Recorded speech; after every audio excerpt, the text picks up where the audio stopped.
Perpulungan ni Tuhan Yesus Kristus seka kita ibas perpulungan jabu-jabunta tanggal 5 sampai 10 sada Juli 2020 maka mejuah-juah pe katakan kami man bandu kam kekelengan kami selamat berjumpa ibas PJJ entah sekali enda ras kita rebahan perpulungan jabu-jabunta online ya untuk minggu indah maka OPI petandakan kami karena teman-teman kami teman tasada perpulungan ibas perpulungan jabu-jabu sekali indah yakap kami sibuka lebih aluras kita rende ibas kitab nendenta nomor 240 siwah ayat sada.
Kam kekelengan kami meriah kelukur kami banci ras kita ijenda guna ngorati kata di bata maka upe kita sehibas ngorati kata di bata idah do enda teman kami dari petandakan kami lebih gia tertutup masker ya tapi masih kenal kan si tandan nengangi kok kita kerina enda pertuanta Bukit Mergana anak terremaja Aditya Tarigan ras kekelengan tanggota PJJ Bethlehem Bapak Andre Surbakti ataupun Bapak Edi Suranta. Oke. Nah, endam teman-teman kami, teman-teman tas kali ibas kita perpulungan jabu-jabu, jana ibas kita ngorati kata dibatakan tisit nari mari ras kita lebih ertoto. Tuhan dibata Bapak kami sini surga bujuri katakan kami man bandu rekiteken lit dengan kesempatan man kami ibas ngorati katandu ibas perpulungan jabu-jabu sekali endah. Tuhan nampati kami ibas megikan katandu ibas kami ngorati sa pak saindape jana ibas kerina Tuhan terpegegehilah kini teken kami sebab tek kami arah katandu banci tuhu-tuhu idatkan kami kemalaman ate dengan ibas Tuhan terpuji ras ermulialah gelar Tuhan ibas gelar Yesus Kristus reh kami ertotoku kam amin. Senina resturang kekelengan Yesus Kristus bahan perpulungan jabu-jabunta sekali indah ibuat ibas kitab Titus sada ayat sada seh 4 maka ibas ngoge kenca pendokan kami man bandu kam pertua kami pertua Bukit Mergana kam ngoge kenca ya ujur senina resturang aminai japa pe kam kerina ringan ibas PJJ sekalian ngoi tentukan sebagai orang tenta emakap ibuat ibas Titus sada menakan ayat sada seh 4. Mari sinin pustaka anta kerina ogekan kami jendanari. Surat enda ibas akunari. Paulus persuruhan dibata dengan Rasul Yesus Kristus. Aku ipilih dibata jenari suruhna pegegehi kini teken anak-anakna si terpilih janah mabai ia ku singena ate dibata. Rikutkan pengajaran agamanta si erpalaskan pengarapan karena kegeluhun si tuhu-tuhu sila erkerikerin kegeluhun si tuhu-tuhu sila erkerikerin enggo ipadankan dibata man banta ope denga lit paksa-paksa dibata labo rebual janah ibas paksa si tetap kena enggo ipetangkasna kegeluhun arah katana enda sini endes kena man bangku. Maka ku pembarkan katana bekas persuruhan di bata si engkelini kita. Surat enda man Titus anakku si tuhu rikutkan kini tekenta ersada. Di bata Bapa ras Kristus Yesus si engkelini kita mereken lias Athena ate ras kemalaman ate man bandu gelah. Bujur man bandu kamper tua kami. Maka teman ta ibas minggu enda empegegehi kini teken alu pengajaran ibas konteks hari pendidikan entah penjemaatan TK PAUD di tengah-tengah gereja antar secara khusus enda. Jadi OP kita ngerana-ngerana ras kekelengan ta enda ya sitik lebih katakan kami tanggal 2 Mei ya, tanggal 2 Mei Hari Pendidikan Nasional Indonesia ya. Tanggal 2 Mei Iban sebagai Hari Pendidikan karena yang mempeloporinya adalah Bapak Ki Hajar Dewantara dan disitulah hari kelahirannya tanggal 2 Mei. Jadi sekilas sedikit tentang ini ya. Bapak Ki Hajar Dewantara itu dulu pendiri juga sekolah taman siswa di Yogyakarta yang sangat-sangat berjuang untuk membangun bangsa Indonesia dari segi pendidikan. Karena saya tertarik dengan apa yang dia katakan. Pendidikan itu seumur manusia, usianya seusia manusia. Berarti kalau kita berbicara dari segi Alkitab, pendidikan itu sudah ada sejak zaman Adam. Nah, siapa gurunya? Ternyata gurunya adalah Tuhan. Jadi Tuhan adalah guru utama bagi mereka karena belum mama bapaknya juga belum ada ya kan. Jadi Tuhanlah sebagai guru utamanya di waktu itu. Nah, lalu kemudian dia katakan begini, pendidikan itu awalnya tujuannya adalah untuk memerdekakan. Jadi bukan untuk mendapatkan gelar, bukan untuk mendapatkan titel. Dia tidak pernah ternyata berpikir sebagai bentuk karir, tapi dia memikirkan bagaimana dari segi pendidikan kita secepat mungkin memperoleh kemerdekaan dari penjajahan pada saat itu. Ini luar biasa ini Pak ya, luar biasa ini ya Dit ya. Nah, dengan mengingat sejarah itu, sekarang ini kita juga berbicara tentang pendidikan, tapi di gereja. Ini yang uniknya ini, kita membicarakan pendidikan ini di gereja, karena ternyata memang gereja harus memiliki peran di dalam memberikan pendidikan kepada masyarakat, ya, membangun masyarakat, ikut membangun masyarakat supaya masyarakat lebih memiliki pengetahuan yang besar untuk masa depan, untuk bangsa dan negara ini juga. Nah, oke, sekarang kita akan ke teksnya. Ke teksnya ini, teks Titus 1 ayat 1 sampai dengan 4. Ada mungkin yang mau saya sharingkan ini dengan teman-teman kami sekalian. Kalau di bahasa Karo tadi dikatakan surat enda ibas aku nari Paulus persuruhan di bata dengan Rasul Yesus Kristus aku ipilih di bata jenari isruhna empegegehi kini tekan anak-anakna si terpilih janah mabai ia kusingana ate di bata rikutkan pengajaran agamanta. Ada suasana perasaan yang begitu bangga yang saya tangkap dari apa yang dikatakan oleh Paulus ini. Ibas aku nari, Paulus yang sudah dipilih menjadi seorang pengajar. Nah, ini guru ya Pak ya, Bapak pertua kita ini guru. Bangga nggak Pak jadi seorang guru? Ya, oke. Sejak dulu ya, saya sudah diberkati, artinya diberikan di gereja ini, dan SD pun tamat di gereja ini. Sampai tamat SD, waktu itu ada SD GBKP Masihi di gereja kita ini. Kalau dari awalnya saya pernah ditanya oleh kepala sekolah kita Pak almarhum Amir Sembiring Tanjung Sari, kau nanti kalau sudah besar mau jadi apa? Langsung saya tanyakan, jadi guru. Kenapa? Karena mama saya juga jadi guru. Saya katakan demikian. Siapa mamamu? Kepala sekolahnya Pak Emeritus zaman Bukit. Nah, dan juga dari Pak Sembiring juga mama saya. Jadi justru karena itu, bagaimana nanti kalau mama kedua-duanya pensiun, siapa penggantinya? Nah, begitulah pertanyaan, lalu saya jawab. Dan memang sejak tamat SMA, dari SMPP Sunggal dulu, sebelum menjadi SMA 14, ya saya juga berangan-angan jadi guru.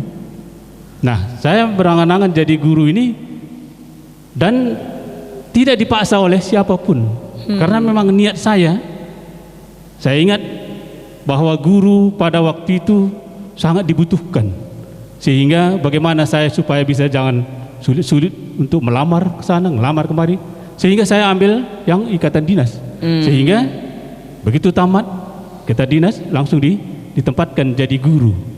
Pertama saya ngajar jadi guru tahun 1984 di SMA Negeri 1 Kabanjahe, SMA 1. Nah, SMA 1 yang ada di Kabanjahe waktu itu belum ada SMA 2-nya, masih SPG dulu di sana. Nah, memang cita-cita saya juga jadi guru, sehingga mungkin itu menjadi darah daging juga, keturunan ada 2 dan dua-duanya calon guru. Tapi belum jadi guru. Belum jadi guru. Ada pernah jadi guru tapi masih jadi calon guru. Pegawai honor, begitu. Berarti sudah merasakan panggilan itu menjadi guru jauh sebelum menjadi guru ya? Iya, jauh sebelumnya sudah saya pikirkan saya harus jadi guru. Iya. Nah, sekarang kita ke Pak Surbakti nih. Kan sebagai Kepala Dinas Pendidikan, sudah berapa lama itu Pak Surbakti? Jadi Kepala Dinas sudah 3,5 tahun. Tapi berkecimpung di Kabupaten Karo. Udah Kabupaten Karo. Ya nggak penting di mananya Pak. Yang penting dia kan berkecimpung di situ dan mencintai pekerjaan itu. Nah, sebelum menjadi Kepala Dinas pasti sudah lama juga berkecimpung di dalam pendidikan ya Pak ya. Nah, kalau Bapak lihat nih dalam situasi kita sekarang ini, sistem pendidikan yang harus dengan terpaksa kita mengalami yang seperti sekarang di masa COVID-19 ini, apakah di masa-masa ini pendidikan yang begitu terkena juga besar dampaknya di COVID ini, kendala-kendala yang dihadapi oleh anak-anak sekolah ini kan, kalau Bapak bisa melihat secara luas ya, kalau Bapak tadi kan mungkin bisa luas, tapi sebagai guru SMA di Pancur Batu ya mungkin lebih kecil, tapi kalau Bapak kan lebar nih, jadi gimana itu kira-kira Pak? Ya, terima kasih Pendeta. Ujua-juah kita kina. Jadi gini Pendeta, pada saat ini kan kita siap atau tidak siap, mau atau tidak mau, karena adanya pandemi COVID ini harus ya dilakukan pelaksanaan pembelajaran yang berada secara jarak jauh. Artinya anak-anak didik kita terpaksa memang harus belajar di rumah. Dan kita belum tahu sampai kapan ini, karena memang keputusan untuk tahun pelajaran baru itu dimulai pada 13 Juli 2020. Namun apakah nanti ini terus dilanjutkan dengan belajar jarak jauh atau belajar dari rumah atau tatap muka, ini tergantung kepada perkembangannya.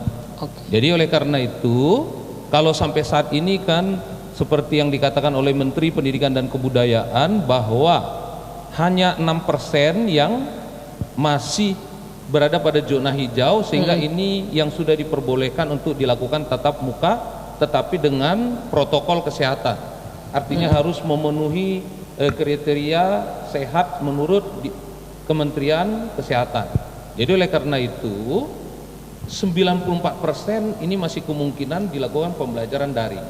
Nah oleh karena itu pembelajaran luring maksudnya luar jaringan ya, dua, daring maupun luring, atau dengan kata lain belajar di rumah.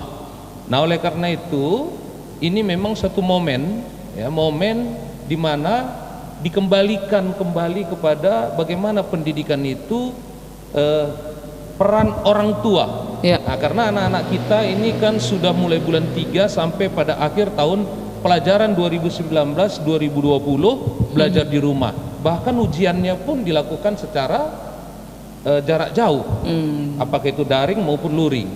Nah, disinilah kita peran orang tua. Kalau kita kaitkan dengan konteks kita ini tadi, bahwa Paulus katanya ini kan itu tetap memberikan pengajaran kepada anak didiknya, yaitu Titus yang memang kebetulan dipercayakannya sebagai teman sekerjanya untuk mengelola di Pulau Kreta. Iya. Nah, di sini bahwa Paulus tidak membiarkan ya anak didiknya itu berjalan sendiri, tetapi tetap dibimbingnya. Nah, gini, kita pun sebagai orang tua sebenarnya memang tetap harus membimbing anak didik kita. Jadi kita tidak bisa menyerahkan pendidikan anak ini langsung ke sekolah. Jadi inilah momennya memang kita disadarkan kepada orang-orang tua kami di rumah untuk bisa bagaimana ya bisa turut dalam pendidikan anak kita, terutama selama anak-anak kita ini melaksanakan pembelajaran jarak jauh dari sekolahnya. Nah, inilah semakin penting. Yep. Nah, ini yang kami harap pendeta, bahwa bagaimana orang-orang tua kita ini bisa ikut ya membantu bagaimana agar anak-anak kita ini bisa sukses. Karena pembelajaran dengan tatap muka saja anak-anak kita juga banyak mengalami kendala. Ya. Apalagi sudah belajar jarak jauh, di mana interaksi antara guru dan anak itu sudah dibatasi. Ya, dibatasi oleh jarak meskipun ada sarana komunikasi. Saya kira ini pendeta, mari bagaimana kita peran orang tua ini kita optimalkanlah pada saat ini, khususnya di gereja kita. Iya. Jadi saya melihat ya Pak Surbakti bahwa dari dulu sebenarnya gereja sudah meneriakkan supaya pendidikan utama itu ada dalam keluarga. Karena pendeta yang pertama, guru yang pertama sebenarnya adalah orang tua itu sendiri. Tapi mungkin kita agak tidak tahu bagaimana orang tua, ada yang sudah mengambil bagian itu, ada yang tidak. Mungkin COVID-19 ini ternyata memaksa kita benar-benar orang tua untuk mengambil peran itu. Tapi kalau saya lihat sebenarnya bukan masa COVID, tapi di masa digital sebenarnya kami mengikuti beberapa seminar mengatakan demikian, bahwa 90% ternyata pendidikan itu harus ada dalam keluarga. Karena saat ini dengan kemajuan teknologi, anak-anak ternyata sangat-sangat perlu diperhatikan karena bisa menjadi mangsa predator-predator digital.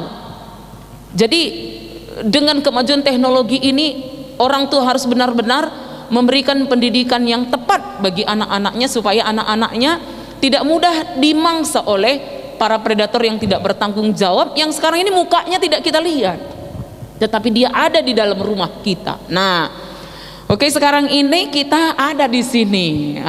Ini karena ini berkaitan dengan anak dan secara khusus memang PAUD. Karena pendidikan kepada lansia pasti berbeda ya dengan kepada anak-anak. Nah, karena ini adalah untuk PAUD dan berkaitan, saya pikir ini juga untuk Adit yang masih SMA. Kita sudah dengar dari suaranya Bapak Kepala Dinas, ini sudah dari guru. Nah, dari muridnya, dari anaknya sendiri. Kira-kira nih Dit, gimana perasaan Adit selama COVID-19 ini mengalami sekolah dari rumah? Kendala-kendala dengan orang tua itu gimana? Mendukung nggak selama ini kayaknya di rumah, sehingga kebutuhan Adit itu untuk mendapatkan pendidikan yang baik itu terpenuhi. Nah, coba sekarang Adit nih yang menyampaikannya sama kita semua.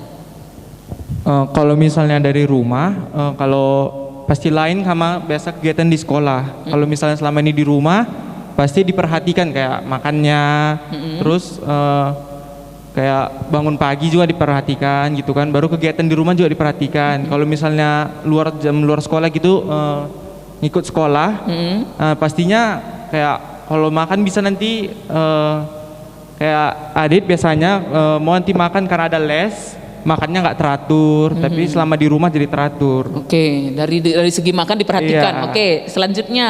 Terus dari segi belajarnya, dalam waktu belajarnya itu lebih banyak belajar di rumah.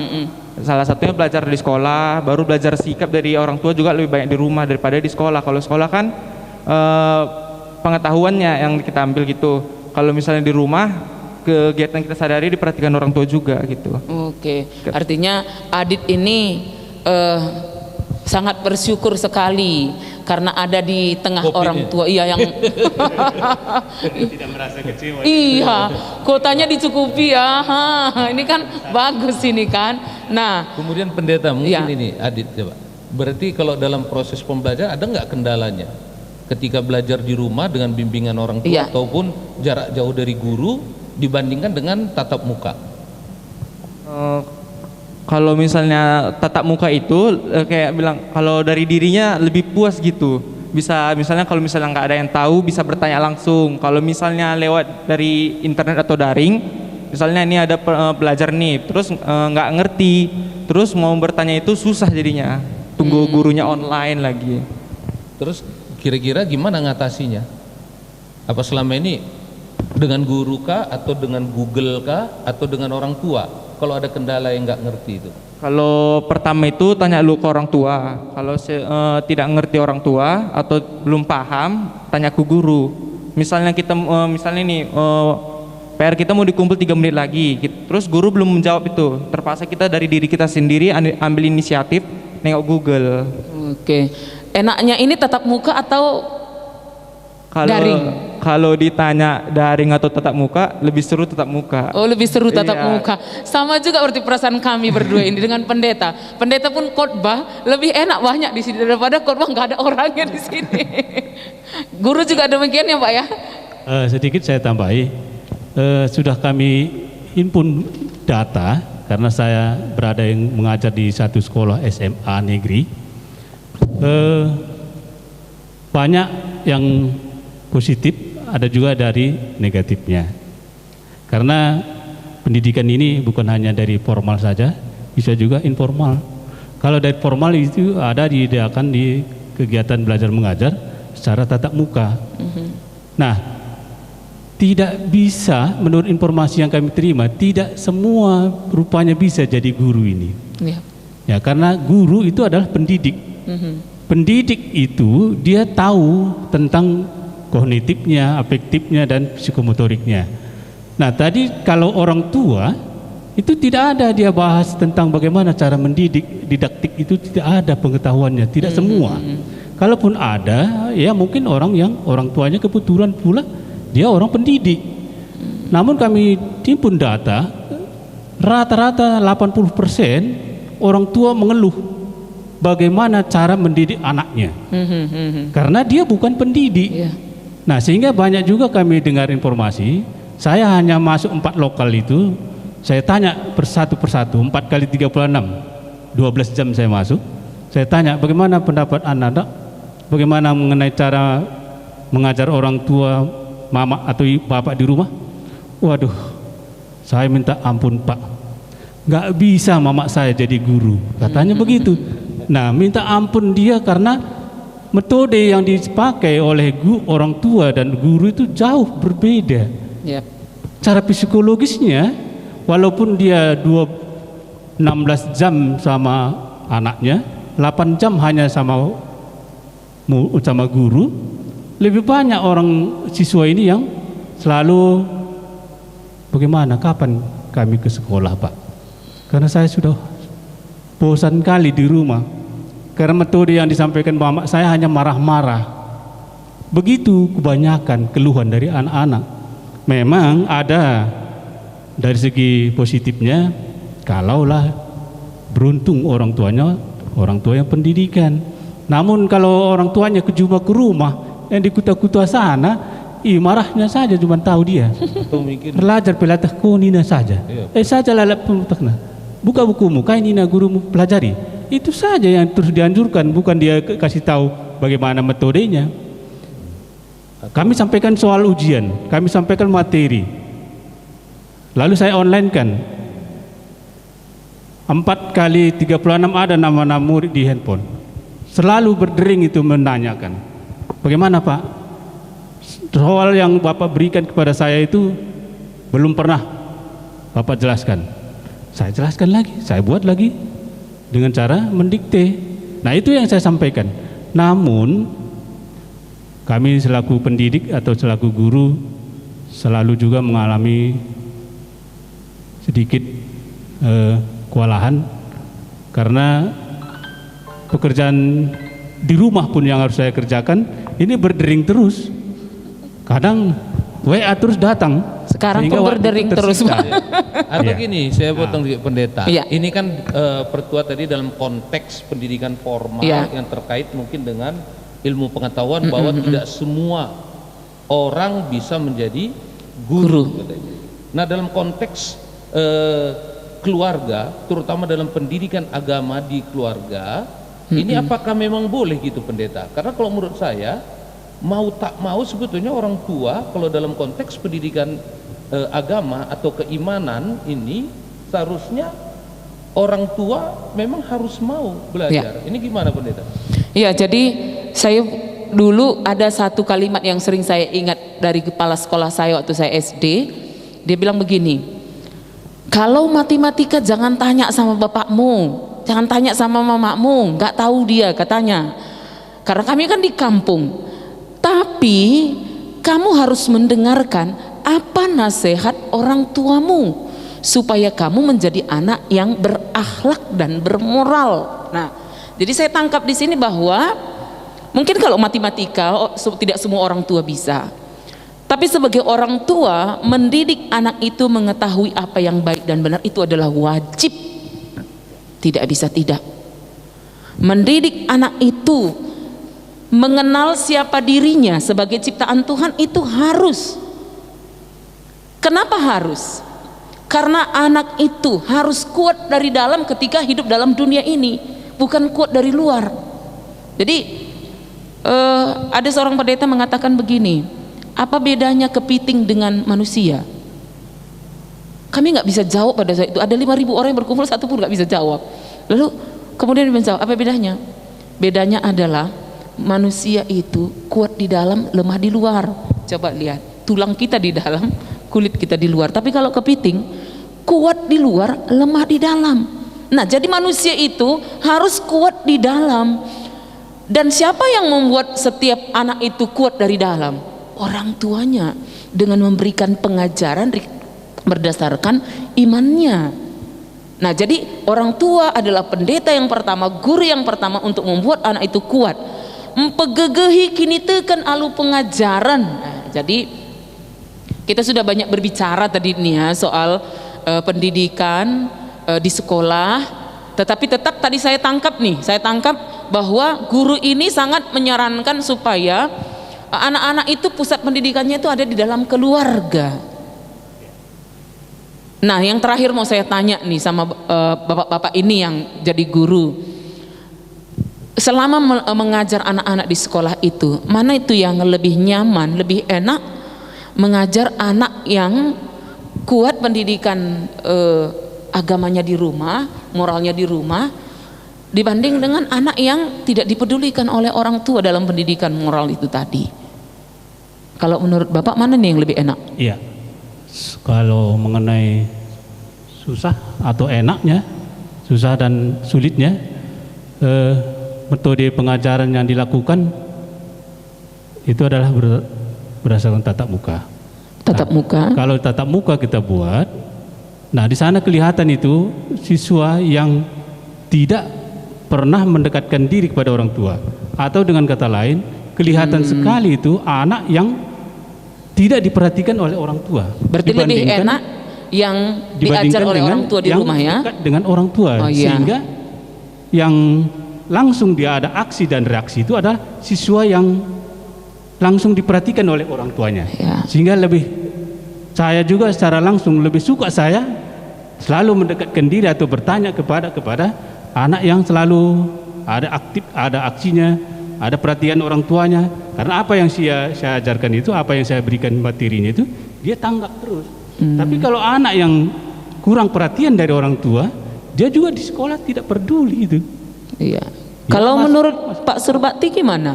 Apakah sama dengan pendapat Bapak ini? Iya, memang ya ini kan kalau kita lihat mana lebih enak mengajar anak ya pendidikan karakternya di rumah atau sudah dilakukan pembimbingan lebih baik oleh orang tua, ya sudah tentulah. Karena pada umumnya ya perilaku menyimpang di kelas itu atau di sekolah itu pada umumnya adalah anak-anak yang merasa tidak puas ataupun tidak mendapatkan ruang untuk berekspresi di rumah atau kurang perhatian dari orang tua. Jadi lebih jelas lebih baik ya, lebih mudah diarahkan anak-anak yang sudah mendapat pendidikan yang baik di rumah. Itu tadi pendeta, maka saya tanya tadi kepada pendeta bahwa ya kalau sudah berani jadi orang tua Harus maka berani jadi pendidik. guru. Ya. Guru yaitu apa? Guru pendidikan anaknya di rumah. Ya. Meskipun bukan semata-mata ya misalnya pengetahuan matematik, IPA dan lain sebagainya. Tetapi untuk pengetahuan keimanan saya kira ini wajib. Dan itu harus dimulai dari anak-anaknya. Dari anak-anak. Iya, iya. Karena gini, pendeta, pengalaman empirik yang saya rasakan bahwa orang tua saya itu mengajarkan saya, terutama dulu penekanannya waktu anak-anak Amsal 1 ayat 7 itu, bahwa takut akan Tuhan adalah permulaan pengetahuan, tetapi orang bodoh menghina hikmat dan didikan. Jadi selalu dia itu kalau mau pintar nak katanya, maka takutlah akan Tuhan. Karena kalau orang tua itu dia terbatas melihat anak ini. Karena pandangnya terbatas, ketika dilihat nampak dia, tetapi lebih ramah orang tua ini tidak melihat. Jadi jangan takut kepada saya sebagai orang tua, kata orang tua dulu, tetapi takutlah kepada Tuhan. Gak usah kamu hargain saya katanya, tapi hargailah Tuhan katanya. Ini kan sama saja sebetulnya. Kalau kita menghargai Tuhan, udah pasti kita menghargai orang tua. Tapi kalau kita menghargai orang tua, belum tentu itu menghargai Tuhan. Maka carilah dulu kerajaan Allah tadi, itulah yang membuat. Dan juga yang kedua, pengalaman saya rasakan, saya mulai terbuka itu, pengetahuan itu mulai berprestasi ketika saya mengikuti pendidikan dari gereja. Gereja itu sudah melakukan pendidikan, itu ada PA ketika Permata. Kemudian ya ada PJJ.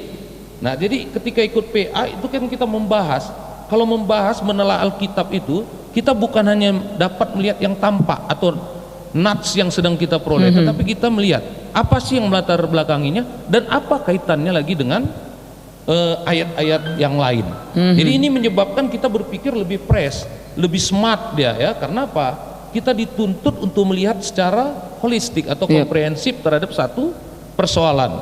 Jadi kalau menurut saya memang pendidikan di keluarga ini, terutama pendidikan agama, itu adalah hal yang sentral yang bisa membuat anak itu mempunyai karakter dan daya juang yang tinggi, dan dia bisa menghargai, menghormati orang tua. Ya, bisa menghargai dan menghormati orang tua. Karena dia menghargai Tuhan. Nah, ini dia pendeta. Kalau menurut pendapat saya. Saya setuju dengan apa yang dikatakan oleh Bapak Surbakti itu. Dan saya melihat bahwa justru di COVID-19 ini ada kasih Tuhan yang luar biasa kepada kita sebenarnya. Kenapa? Karena mungkin tanpa kita sadari selama ini kita sudah berpaling dari anak-anak kita. Apalagi dengan munculnya teknologi yang cukup tinggi ini, kita sering sekali tanpa sadar merasa cukup bahwa di Google mereka bisa mendapatkan banyak hal. Padahal sebenarnya bisa mereka mendapatkan banyak, tetapi juga banyak kekurangan, kejahatan yang mereka bisa lihat di dalam teknologi tinggi itu. Sehingga dengan kehadiran teknologi justru ternyata bukan membuat kita boleh lebih longgar untuk berpaling terhadap anak kita, tapi justru semakin lebih memperhatikan dia. Nah, COVID-19 ternyata membuat kita harus lebih dekat lagi dengan keluarga kita. Nah, mungkin ini Tuhan mau mengingatkan kita sebagai orang tua, nih anakmu ini harus engkau didik di PJJ, sudah harus bersama. Lalu kemudian di kebaktian sudah harus bersama, kita melihat apa yang mereka dengar, apa yang mereka lakukan. Sudah lebih banyak waktu kita memperhatikan mereka. Nah, jadi saya sangat setuju sekali bahwa pendidikan itu di dalam keluarga harus diperkuat, supaya iman anak itu diperkuat, supaya imannya kuat, sehingga ketika imannya kuat maka ada banyak hal tantangan dalam dunia ini yang bisa dia hadapi. Nah, jadi saya pikir ini hal yang sangat luar biasa kita boleh bicarakan di PJJ kita ini, dan ini akan dibicarakan tetap di dalam keluarga kita masing-masing nantinya, ya kan? Nah, Atau pendeta ini sebagai tambahan, mungkin, kalau ya boleh tambahan boleh. dari saya, ini keterkaitan bahwa memang pendidikan itu sangat penting ya, terutama pendidikan agama oleh orang tua. Kemudian kita juga harus memperhatikan pendidikan formal anak-anak kita, khususnya kalau kita kaitkan dengan tema kita ini, yaitu pakegihi kenitekan alu pengajaran. Nah, dalam rangka Hari Pendidikan atau penjematan TK PAUD. Nah, kenapa ini sangat penting? Bahwa PAUD itu pendidikan anak usia dini ini juga sangat penting, dan GBKP juga sudah mengembangkan. Nah, ini ada kaitannya saya kira dengan teori Bloom. Ini seorang ahli pendidikan, bahwa katanya 50% kapabilitas kecerdasan manusia itu ketika anak berumur 4 tahun. Jadi ini dibentuk. Jadi memang orang tua harus melakukan pengajaran atau pendidikan ini kepada anak ini, nggak boleh main-main. Nah, kemudian katanya menurut Bloom lagi bahwa 80% telah terjadi ya ketika anak berumur 8 tahun. Artinya perkembangan kapabilitas otaknya itu 8 tahun udah 80%. Dan puncaknya, kulminasinya itu adalah berumur 18 tahun. Jadi dengan kata lain bahwa ya anak 18 tahun ke bawah, tetapi yang paling penting adalah masa PAUD ini. Di situ ditentukan perkembangan intelijensinya nanti ke depan. Jadi oleh karena itu ini pendidikan PAUD ini, kalau menurut saya GBKP sudah bagus, artinya sudah menekankan seluruh rata-rata gereja sudah membentuk PAUD. Iya. Memang persoalannya di Benamriah ini sampai saat ini belum ada PAUD. ada. Padahal gedung sekolah minggu kita sudah ada, ya. ada. Jadi mungkin ini yang perlu berikutnya harus kita pikirkan, sehingga kita bisa memasukkan muatan-muatan keagamaan yang lebih kuat kepada anak-anak didik kita ya. Nah, melalui ini dia tadi. Karena memang itu tadi perlu kita ingat bahwa seperti golden age itu katanya tadi, 1000 hari ataupun kira-kira pada PAUD itu, kira-kira umur 4 tahun itu perkembangan paling pesat ya. Ini nggak datang 2 kali, nggak ada manusia yang ya kembali lagi menjadi anak lagi. Jadi kalau kita sudah tinggalkan ini lewat ya, terlambat lah. Jadi ini makanya pentingnya kita orang tua menyadari bahwa pendidikan anak ini adalah sangat penting, terutama di dalam PAUD, dan gereja harus ikut campur, terutama dalam KKR kita. Jadi di dalam pendidikan KKR ataupun kegiatan KKR ini harus betul-betul diperhatikan supaya apa? Ya, masa depan gereja kan tergantung kepada anak kita. Kalau sudah lewat dia nanti nggak bisa lagi. Nah, ini dia pendeta, itu saya mungkin itu yang bisa saya tekankan ya, bagaimana kita bisa, karena banyak teori yang menyatakan hasil penelitian hampir katanya pada PAUD itu sampai umur 18 itu 80% paling rendah. Ya dibentuk di situ. Setelahnya itu mungkin hanya tinggal ya istilahnya penyempurnaannya saja. Saya kira ini pendeta. Yuk. Jadi terakhir sekali mungkin dari Adit, pesan apa nih sebagai seorang anak KKR, anak remaja di gereja kita, dan juga sebagai anak dalam keluarga, pesan untuk orang tua bagi di dalam situasi ini terhadap pendampingan yang harusnya mereka lakukan, dan terhadap gereja. Mungkin yang 2 ini pesan dari Adit, ayo. Kalau pesan untuk orang tua, kalau misalnya dalam pengajaran itu apalagi masa-masa seperti ini, kita harus pedulilah masa-masa segini. Misalnya ada anak kita nggak tahu, misalnya anak bertanya kepada orang tua, misalnya orang tua pun nggak tahu, setidaknya orang tua mau mencari di Google sehingga nanti dia bisa mengajarkan kepada anaknya. Jadi anak itu gampang dia memahami informasi yang dia dapat. Terus kalau misalnya di dalam gereja, kalau misalnya contohnya kayak anak remaja gitu, anak remaja kan ada PA. Biasa itu PA itu setiap hari Sabtu. Berhubungan dengan keadaan seperti ini kan nggak bisa dilaksanakan. Setidaknya diajak anak itu untuk, kan di YouTube banyak tuh PA online anak remaja. Setidaknya diajak anaknya untuk menonton bareng gitu. Jangan anak itu sendiri gitu. Jadi benar-benar harus didampingi gitu ya. Jadi anak-anak rindu juga dari orang tua ya? Iya. Oh, Sangat-sangat itu beda ya. rindu pun kurasa ya. Jadi ini mama sama bapak-bapak ini harus lebih sabar, Iya. harus lebih banyak memberi waktu, Iya, ya pas. kan? Iya, betul. Itu suara hati anak. Nanti kalau suara hati orang tua nanti lagi kita Lain dengar. lagi. Oke, terima kasih karena di sini kita bisa berbagi apa yang kita rasakan tentang pendidikan ini, apa yang harus kita lakukan baik dalam keluarga, demikian juga di gereja, dan bagaimana juga sendiri dalam dunia pendidikan umum. Guru-guru sebenarnya sangat mengharapkan gereja itu dan orang tua khususnya menekankan pendidikan yang sangat maksimal kepada anak itu, supaya guru-guru juga ada sinergi dengan gereja dalam membangun anak itu menjadi masa depan, memiliki masa depan yang lebih baik ya. Jadi ini yang saya tangkap tadi. Dan Mungkin pendeta masyarakat juga diajak. oh iya, masyarakat Di ya. samping. Oh iya, karena ini kan kita online ya, jadi semua pasti bisa memperhatikan ini ya. Bukan hanya Kristen tapi mungkin seluruh masyarakat. Kita ajak memang Gereja GBKP Benar Meriah mengajak seluruh masyarakat supaya benar-benar sebagai orang tua mendampingi, memperhatikan anak-anaknya di dalam mendapatkan pendidikan untuk karakter mereka, untuk moral mereka, untuk iman mereka, sehingga mereka menjadi anak-anak yang kuat. Kalau anak kuat, keluarga kuat. Kalau keluarga kuat, gereja kuat. Kalau gereja kuat, masyarakat pasti kuat. Dan Indonesia pasti kuat dalam masa-masa menghadapi COVID ini. Jadi terima kasih untuk Bapak Surbakti, untuk Aditya, untuk Bapak Bukit, waktunya kita bisa bersama-sama di sini. Oke, kita akan tutup perpulungan jabu-jabu kita dan kita berdoa.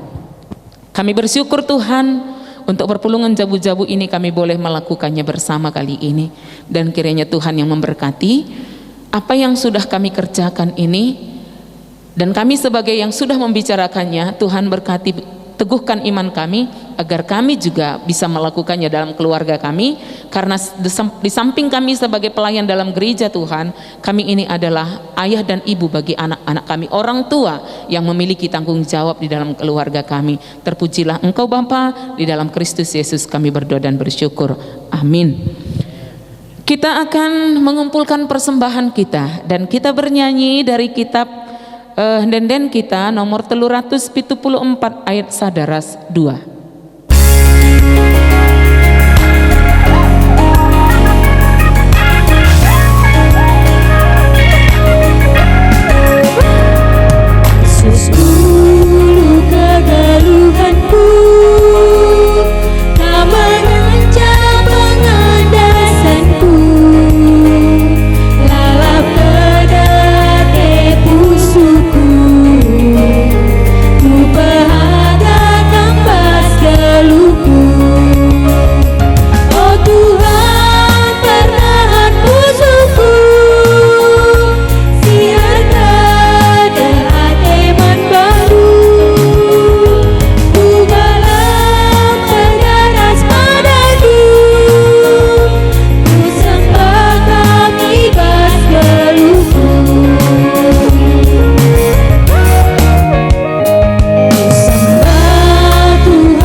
Sebelum kita menutup perpulungan jabu-jabu kita, kita akan berdoa untuk persembahan kita dan juga doa syafaat. Mari ras kita toto. Tuhu-tuhui katakan kami bujur man bandu Tuhan. Ipegege hindukap kami, kelengkap hati hinduk kami, maka ibas kami ngejapkan kerina keleng hati Tuhan nih, indeskan kami persembahan kami. Lalukan persembahan kami Bapa, jangan harap pengharapan kami enda kerina, tetap banci ipakaikan guna pelayanan silakukan gereja, membangun anak-anak Tuhan arah jabu-jabu ni perpulungan du. Ipo gegehilah kerina anak-anak Tuhan arah pelayanan-pelayanan silakukan gereja, terkhusus ibas bidang pendidikan. Kai singgoi lakukan gereja GBKP mau membangun sekolah-sekolah PAUD bagi bebas sekolah-sekolah sidebanna sebagai tanda kecintaan GBKP nandangi generasi-generasi, nandangi warga-warga gereja, sebab tek kami Tuhan panggilan dukap enda man kami maka pegegehi dengan petetap ukur kami ngelakukan si enda kerinana, terkhusus ibas gereja GBKP Benar Meriah singgon dube merencanakan akan membuka PAUD, tetapi kita kan COVID-19 enda terkendala si enda kerina, tapi tek kami Tuhan enda pe kerina lit ngesimuhuli arah situasi enda banci reh buena waktu kami banci memperdiatikan anak-anak kami, mendampingi anak-anak kami, maka berikan kesabaran man kerina orang tua ibas mendampingi anak-anak kami, ibas situasi ngalukan pengajaran ibas sekolah nari arah online bagi pe gereja ngelakukan searah online enda kerina Tuhan membutuhkan tenaga si cukup luar biasa, membutuhkan kesabaran, membutuhkan pengetahuan si cukup. Pimpinlah kerina orang tua ibas GBKP Benar Meriah enda, rasa secara umum kerina orang tua di tengah-tengah bangsa ras negara kami enda, muat kesempatan enda jadi kesempatan si luar biasa guna mendampingi ngepkep anak-anak kami, menjadi pendidik, menjadi pengajar si nomor sada nandangi anak-anak kami. Tuhan melala pergumulan kami turah ijenda, tapi tek kami adiras kami ipegegehindu kami, maka kerina enda banci bentasi kami. Bapa enda pertoton kami, indeskan kami, persembahan kami, indeskan kami toto kami, ras indeskan kami kerina kegeluhan anak-anak Tuhan, orang tua, ras anak-anak kami, si kitik dengar PAUD secara khusus bagi pe ras kerina anak-anak KAKR silik bas GBKP Benar Meriah indah. Tuhanlah tetap simpe gegehisa rasim pengasuh kami endang pertoton kami Bapa endeskan kami kukam, mari toto kita bagi singgoya jarkan Tuhan Yesus seman banta maka ninta dage ras-ras. Oh Bapa kami sini surga, gelar ndu ipabadi yamin relamin kini rajandu selamin pratendu ibas dunia enda bagi ni surga, berikan man kami akan cukup ibas suari sendah enda, lemi salah kami baginya lemi kami salah kala empak kami, olamin kami babakam kuwas percuban, tapi olangilah kami idur silat nari, sebab kam si mada kini rajan ras kuasa ras kemuliaan si dekah-dekahna, amin. Mejuah-juah man banta kerina, sampai berjumpa di PJJ minggu depan.